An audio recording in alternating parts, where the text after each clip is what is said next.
പെരിഞ്ഞനം ശ്രീ പള്ളിയിൽ ഭഗവതി ക്ഷേത്രത്തിൽ ശ്രീകൃഷ്ണ ജയന്തിയോടനുബന്ധിച്ച് സെപ്റ്റംബർ 6 മുതൽ 15-ാം തീയതി വരെ ദശാവതാരം ചന്ദനം ചാർത്ത് നടക്കുന്നു.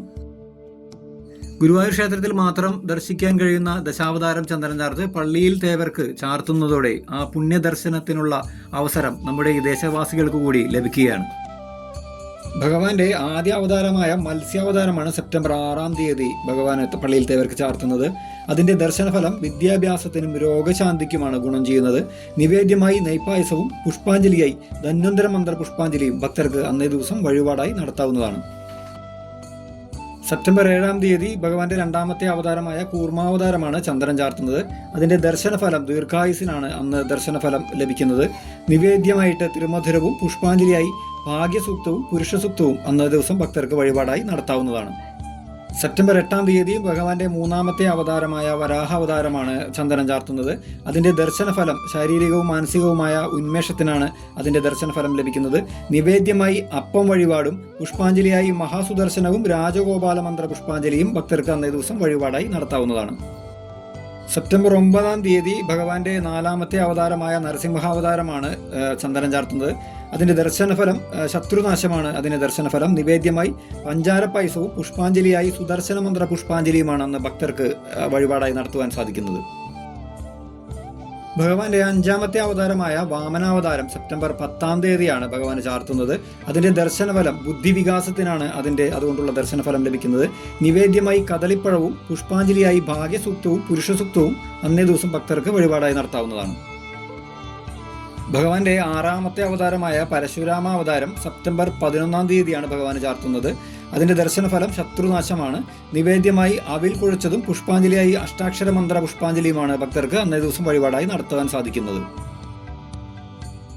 ഭഗവാന്റെ 7ാമത്തെ അവതാരമായ ശ്രീരാമ അവതാരം സെപ്റ്റംബർ 12-ാം തീയതിയാണ് ഭഗവാന് ചാർത്തുന്നത്.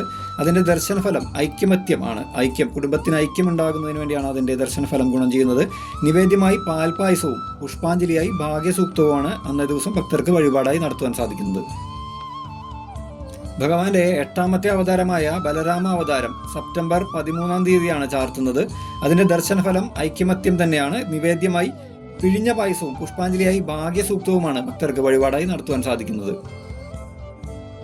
സെപ്റ്റംബർ 14-ാം തീയതി ഭഗവാന്റെ പൂർണ്ണാവതാരമായ ശ്രീകൃഷ്ണ അവതാരമാണ് ചന്ദനം ചാർത്തുന്നത്. ദർശനഫലം സർവ്വ ഐശ്വര്യവുമാണ്.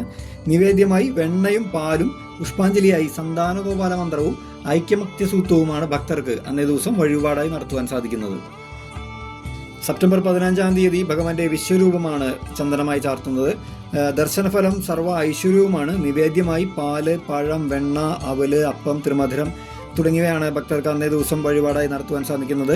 കൂടാതെ 9 ദിവസങ്ങളിലായി ഭക്തർ നടത്തിവരുന്ന എല്ലാ പുഷ്പാഞ്ജലികളും അന്നേ ദിവസം ഭക്തർക്ക് വഴിപാടായി നടത്തുവാൻ സാധിക്കും. ജീവിതത്തിൽ അസുലഭമായി ലഭിക്കുന്ന ഈ അവസരം ഭക്തർക്ക് വഴിപാടായി നടത്തുവാൻ സാധിക്കും. 10 ദിവസത്തെ ചന്ദനം ചാർത്തിന് 5000 രൂപയും 1 ദിവസത്തെ മുഴുക്കാപ്പ് ചാർത്തിന് 1200 രൂപയും 1 ദിവസത്തെ അരക്കാപ്പ് ചാർത്തിന് 600 രൂപയും 1 ദിവസത്തെ തിരുമുഖം ചാർത്തുന്നതിന് 400 രൂപയുമാണ് വഴിപാട് നിരക്ക് വരുന്നത്. കൂടാതെ പറവഴിപാടുകൾ ഈ 10 ദിവസങ്ങളിലും ക്ഷേത്രത്തിൽ നടക്കുന്നു.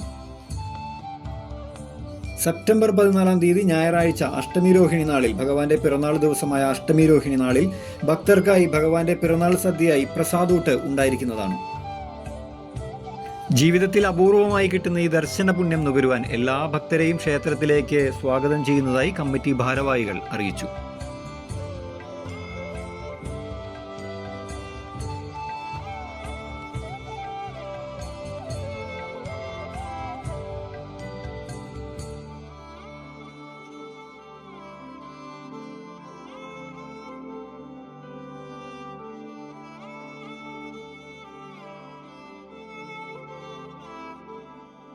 അവർ വിഷൻ ന്യൂസ് തൃശ്ശൂർ.